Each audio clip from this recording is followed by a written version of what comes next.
为什么有人投资美国的养老地产？一个原因，美国人口的老龄化，一直到2060年，美国65岁以上的人口比今天要多出3900万。3900万什么概念？就是比加拿大现在的总人口还要再多。那以现在的养老院的数量和那些配套的服务，是完全没有办法支撑这么多的人的。有一个说法叫 Silver Tsunami， 就是灰色的海啸。什么意思呢？就是Baby Boomer 就是美国的婴儿潮，是生于1946年到1964年的这么一代人。这一代人的人口数量非常的巨大，它是2战结束之后带来的一波生育大潮。那这一代人现在的年龄呢是56岁到75岁。那随着时间的推移啊，比如说过10年，他们所有人都会超过65岁；过20年，所有人都会超过75岁。你如果把它画在图上，那就像一个海啸一样，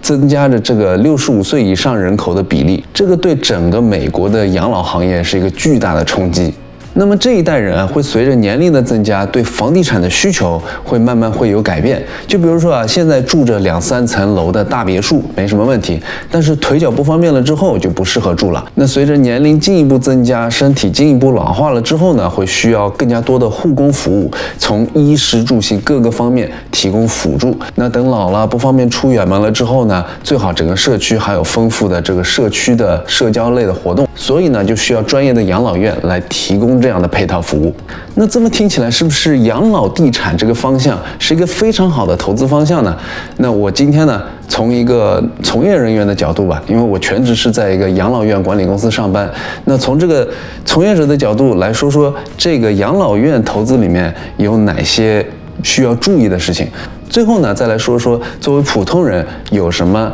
投资养老地产的比较好的方式。好了，首先呢，我们来浇一波冷水。我今天来说一下3个我觉得养老地产里面最大的风险。第一个最大的风险呢，就是运营风险。养老院这个东西是非常靠运营能力的。我之前有说短租房是一个靠运营能力的生意，那相比较起来，这个短租房、民宿这简直就是小儿科。别的咱们先不说，我们先来说说这个口碑对于养老院有多重要。首先啊，你这个养老院吸引的是住在周围的当地人，然后呢，别人是把自己的一个70、80岁的父亲、母亲托付给这个养老院，所以呢，你可以想象一个不好的传闻对于这个养老院的影响有多大。就比如说，我听说这个养老院之前有虐待老人，或者说因为饮食没有注意，吃了不该吃的东西，结果致死了。你想想，你作为子女，愿不愿意把自己的父母送到口碑这么差的一个养老院？哪怕你硬件条件多好，地理位置多好，我也不愿意送。所以啊，这个养老院就要不停地建立自己的当地的一个口碑、风评，还有建立自己的一个品牌形象。然后呢，我们再来看看这个运营的复杂程度，它是比一个酒店还要复杂的。它不仅要像酒店一样24小时要有人，然后呢，你要有人去协调所有的人员，保证它24小时都要有人，而且要根据养老院的人数，你要有多少的护工，这些都要协调安排。你还要去招人，现在的这个就业环境大家也知道有多难招这个人。养老院呢还通常带厨房，所以你要有厨师长，你这个餐馆这一系列流程你也要有。再然后比酒店、比餐馆更加复杂的就是你面对的这些客户啊，是身体比较脆弱的老人，你要有这些带执照的护士去看管这些药品，督促按时吃药。然后你要严格遵守每个人的饮食需求，去调节他们的饮食。这些比较脆弱的老人，你一旦在饮食方面出了问题的话，是会有事故的。再有就是你要保证他们有足够多的社交类的活动和游戏，你要有人去设计，也要有人去带领他们去玩这些游戏。这样呢，你才能让老人在里面有丰富的生活，这样的子女呢才会放心，你的口碑才会好。所以呢，这就是第一点，运营风险极高。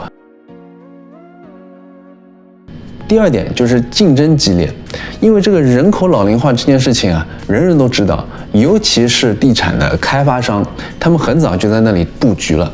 地方政府也知道，那有些地方政府啊，他就非常的鼓励和支持这个养老地产。就比如说啊，开发商在设计一块楼盘的时候，这个地方政府有可能就跟他说，你如果在你设计的楼盘里面有养老地产的成分在的话呢，我可以让你整个开发的密度啊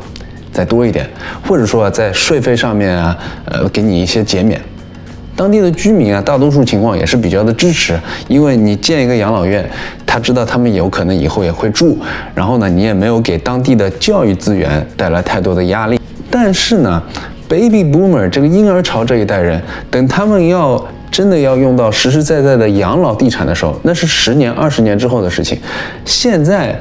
正在服务的主要人群是一代人叫 Silent Generation。Silent Generation 他们是出生于经济大萧条和2战期间的，正好是生育率非常低的那个时候，所以他们的人口是非常少的。所以现在这个节骨眼呢，就是属于大波的老年人还没有来，但是楼先盖好了，这个局面非常的尴尬。所以说有些地方啊是供大于求。所以你如果看养老院的这个入住率啊，它是每一年都在逐年下降的。就比如说芝加哥啊、亚特兰大呀，你要开发一个养老院，相对来说门槛有点低，所以说呢，它供大于求，在那个地方的养老院有可能连盈亏平衡都很难做到。那在我说第3个问题之前啊，你如果觉得这个视频有意思的话呢，记得点个赞，这会鼓励我做更多的这样的视频。好，那我们来说第3点。第3点，疫情的冲击。这个行业算是受疫情打击非常严重的了。你想想看，你如果有小孩的话，在疫情期间，你把小孩送去幼儿园，你都会有所顾虑，就更别说把老人送去养老院了。这本来就是非常脆弱的这么一群人，就怕是有去无回了。那所以能在家照顾就在家照顾，不送去养老院了。那除了新的客户不进来之外呢，住在里面的人照顾起来也是非常的有挑战。在疫情期间照顾老人是要非常的谨慎的。虽然美国总体来说对疫情是一个比较随便的态度，相较于中国来说，但是在养老院里面还是一件非常严肃的事情，隔离啊、卫生啊都得非常的讲究。但是非常不幸的是，这个死亡人数还是会上升。虽然本来在养老院正常过世就是一个比较寻常的状况。再有，你住在养老院里面的人，他们也不是特别的开心。为什么呢？就是疫情严重的时候，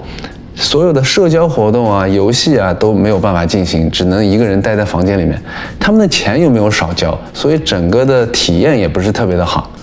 所以你站在养老院的角度，新的客户不进来，住在里面的人还因为死亡率流失，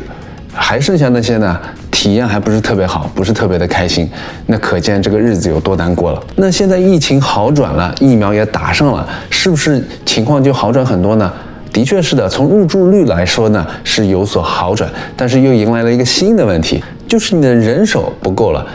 为什么呢？这个疫情期间啊，大家拿失业救济金啊、失业保险都拿习惯了，谁出来工作呢？就算他好不容易出来工作了，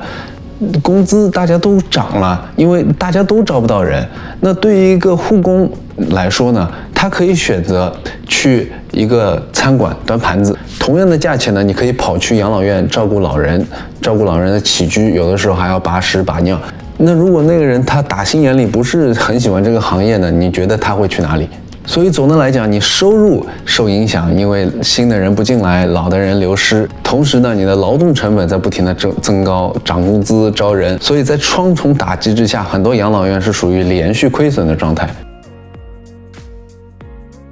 所以听完这3点之后呢，你还会想要投资吗？是不是觉得有点吓人呢？但是你如果从另外一个角度讲，有可能现在反而是一个比较好的进入的时候，因为从短期来讲，这个生意是非常的难做，但是从长期来讲，这个人口的趋势又导致了它注定是一个很大的一个行业。那现在有可能就是一个低价进入的一个好的时机。那接下来就来说说这个普通人有哪些可以投资这个养老地产的渠道。那第一种最通常的一个渠道呢，就是股票。地产的公募基金就是 REITs，Real Estate Investment Trust， 这个是在 Robinhood 或者一些股票交易网站你是可以直接找到的。有很多的大的地产的基金是专门做养老的方向的，就比如说Welltower、Ventas。那除了这个地产基金呢，还有一些养老院的管理公司，他们也是上市的公司，就比如说 Brookdale。那这些呢就是股票嘛，股票好处就是流动性好，进入门槛也比较的低，它的风险呢也会比较的分散，因为这些都是大型的机构，他们在全国范围里面都有布局。第二种方式呢，就是你持有这个房产，然后租给一个管理公司，让他们去运营。你可以买一个现在正在运营的挺好的养老院，然后你可以跟这个运营公司有一个租赁的协议，他每个月付你租金。那这样的话，你经营风险就少了嘛。他如果经营的不好，他也是给你付一个固定的租金。那当然了，他如果经营的好的话，也是给你一个固定的租金。那这个买一个大型的养老院其实是需要非常大的资金量的。那养老院有大有小，就比如说我工作的这个公司，那我们管理的都是比较大型的养老院，100个单元左右的，但是也有那种看上去就是一个普通的别墅，他们呢也可以去申请牌照去做这个养老院的运营。就一个别墅，它把里面切成8个房间，这个叫 residential assisted living， 也是一种。那刚才说的这些运营风险肯定也是存在的，但是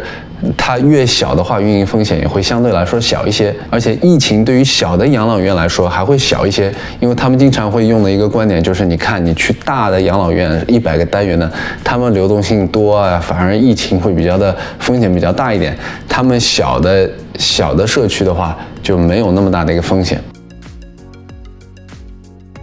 第三种投资方式呢，就是自己去运营这个养老院。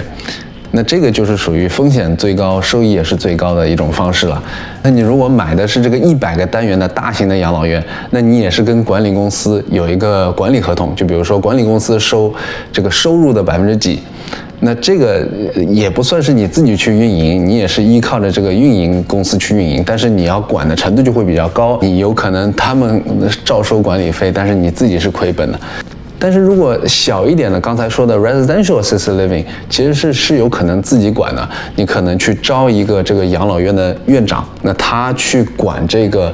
小型的养老院，他去招人，他去协调，他是总负责，是所有东西的联系人，然后他去搭建团队，你呢是老板。那这个风险肯定是高很多的，因为你这个是属于创业了嘛，但是前途无量啊。因为等到这个人口趋势到了一定的程度了之后，这个供不应求的时候，你有了几年的运营经验，你可以开分店，你可以招更加多的人，建立自己的管理公司，你可以去管理其他人的地产。好，那我们来做一个总结。我们今天说了养老地产的3个风险。第一个风险，运营风险；第二个，竞争激烈；第三个，受疫情影响严重。